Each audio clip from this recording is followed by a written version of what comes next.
What's up, everyone? Our Twilight Zone Marathon Reviews continues with another landmark episode, To Serve Man. This was episode 24 from season 3. It was directed by Richard Elbert and written by Rod Serling. This tale was based on a 1950s short story by sci-fi author Damon Knight. As always, spoilers are ahead. To Serve Man was one of the rare Twilight Zones that differed in terms of structure. The episode was told from the perspective of our lead, Michael Chambers. He narrated the events that led him to this predicament. The show opened with Michael Chambers being held captive aboard a spacecraft. A mysterious voice offered him a meal, which he refused. Up front, we have no idea why this guy is locked up or what's going on. The only thing that's obvious is he wants out. Several months earlier, we're back on Earth and the planet is in full-on crisis mode. However, everyone wasn't just freaking out over typical world affairs. This time, flying saucers were soaring through the skies and mankind was on the verge of first contact. To Serve Man was an episode that went all out in terms of presentation. We see vintage flying saucers, we get news reports, and panic world leaders gathering at the UN. This story feels large in scope. It's almost like something out of a classic alien invasion movie. We're given further details from Rod Serling as one of the creatures makes his grand entrance and addresses UN delegates and journalists. Respectfully submitted for your perusal, a Canamet. Height a little over 9 feet, weight in the neighborhood of 350 pounds. Origin unknown. Motives? Therein hangs the tale. For in just a moment, we're going to ask you to shake hands figuratively with a Christopher Columbus from another galaxy and another time. This is the Twilight Zone. What do these uninvited alien visitors want? And more importantly, are they friendly or are they hostile? Senor, could you please inform us precisely why have you chosen this planet for your visit? It has come to our attention that Earth has been plagued by both natural and unnatural catastrophes. We are here to help you. With the declaration that his race only wishes to offer humanitarian aid to Earth, the Canamet heads off. But he does leave behind a mysterious book, written in the Canamet language. Initially, there's doubt and mistrust of the aliens. Sure, they claim to be peaceful, but at this point, there's no way to be sure. This is where our narrator, Michael Chambers, comes back into the picture. He's a decoding specialist for the US government who has concerns about the motives of the Canamets. The book left behind by the alien ambassador is seen as the key to unlocking the truth behind the motives of the aliens.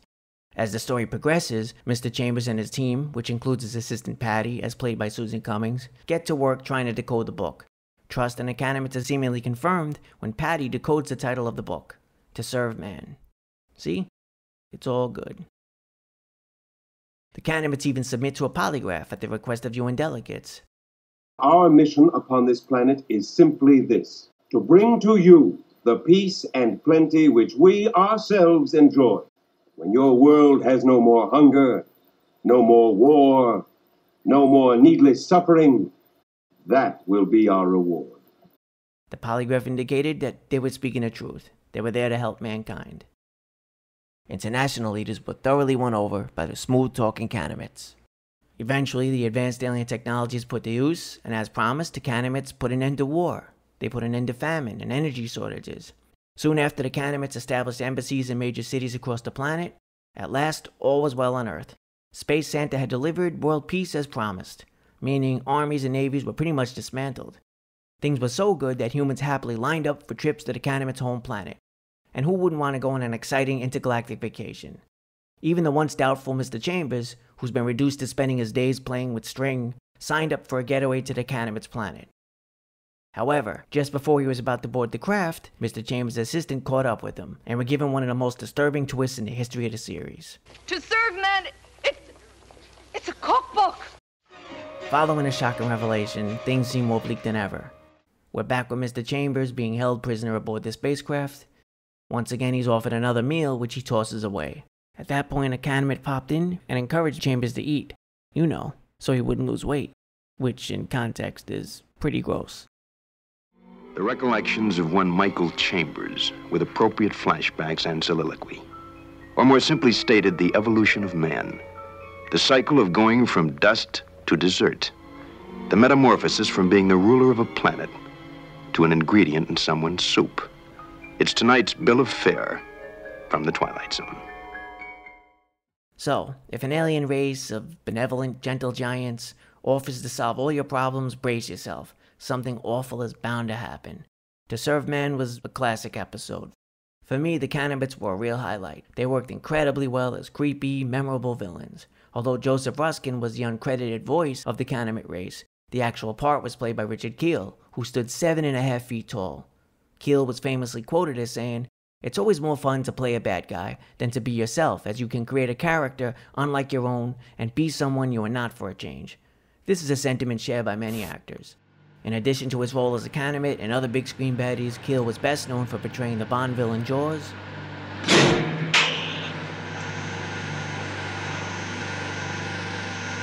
How does that grab you?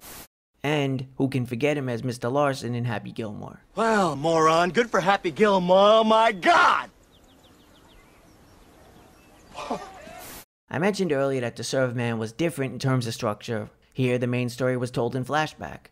There's an abundance of exposition. It took nearly 6 minutes before we even got our opening narration from Rod Serling. The episode also featured montages, and as mentioned, there was a unique framing with ongoing narration from the lead, who even broke the fourth wall, Deadpool style. Sooner or later, will all of us be on the menu? Wasn't talking to you. I was talking to them. The main reason as to why this episode differed in format actually stemmed from the fact that Rod Serling wasn't satisfied with the original cut. According to Martin Graham's blog post, significant retooling and reshoots took place. Most notably, the famous cookbook reveal. Originally, the scene was shot more faithful to the source material. The translation was revealed to Mr. Chambers. A Cannabit then appeared from behind, touched his face, checking for tenderness, and escorted him away. So we could have gotten a double meaning of the cookbook reveal and then a somewhat abrupt end. The thing is, for TV, you need something more to grab people's attention. That's why we got the more dramatic and now famous scene of Chambers being shoved onto the ship moments after hearing the awful news that mankind has secretly been placed on the menu. In any case, I'm fine with how it turned out. However, I'm curious. Maybe To Serve Man could have worked better as an hour-long Twilight Zone episode, like all of the stories from Season 4.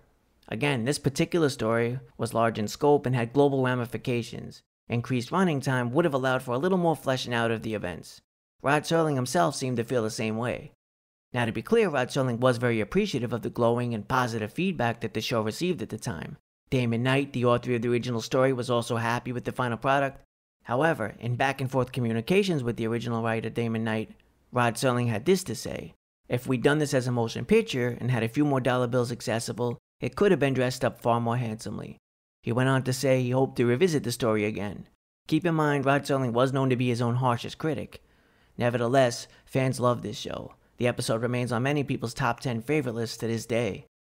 Going back to that grim twist for a bit, I have to point out, there's some great black comedy. When we see countless citizens just giddy over leaving Earth and being whisked off to another planet, it's almost comical. We can assume that these people have probably been hammered with alien propaganda, or maybe all of their problems being solved for them has turned humanity dangerously gullible. On that note, check out the smile of this Cannabit as the guy gets on the scale. It's like he can't wait to eat him. So, does this episode have a message? It's played up how much mankind is in trouble. We're self-destructive, we're at war, there's famine, there's major ongoing issues. In this case, humans fall due to an external threat, cannibals from space. Perhaps there's an idealistic message here, urging us toward peaceful coexistence. If humanity were to unify and work together to solve our problems, we could overcome many obstacles. In this case, the Cannabits likely tricked humans to avoid resistance or any uprising. This way they'd have a steady food supply for years to come.